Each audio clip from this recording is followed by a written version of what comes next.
This is Caden Quinlivan, and this is my final project for media literacy. First, media literacy is defined as the ability to identify the media that you are viewing and understand the message that it is trying to send to the viewer. This encompasses both print media, which would be things like newspaper and magazines, or digital media like TV and social media.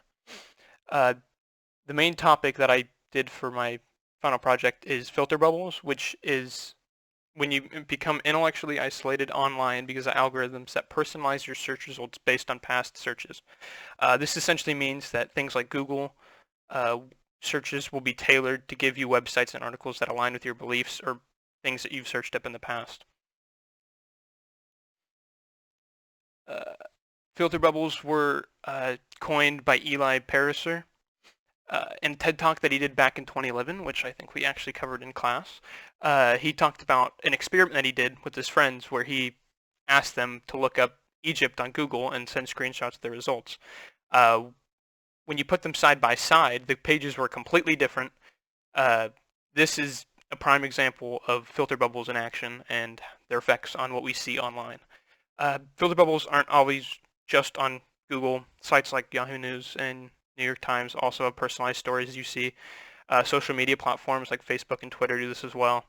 So for example, if you go on the trending tab, usually a lot of the times you'll see things that uh, more likely you would click on.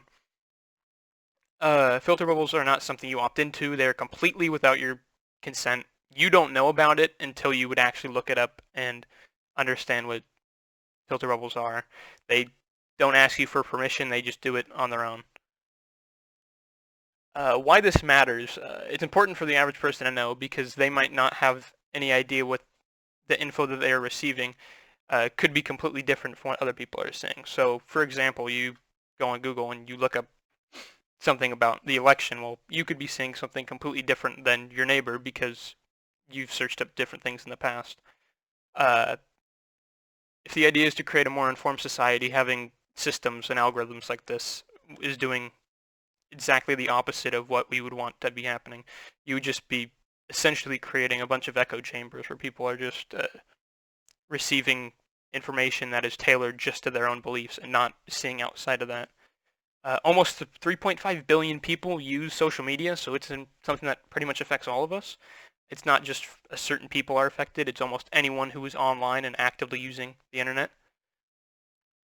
Ways to combat this, use ad blocker. That stops you from viewing a majority of uh, advertisements from websites. I mean, the only downside is uh, some websites rely on ad revenue, so you don't want like your favorite news site to go out of business. But that would be the only downside.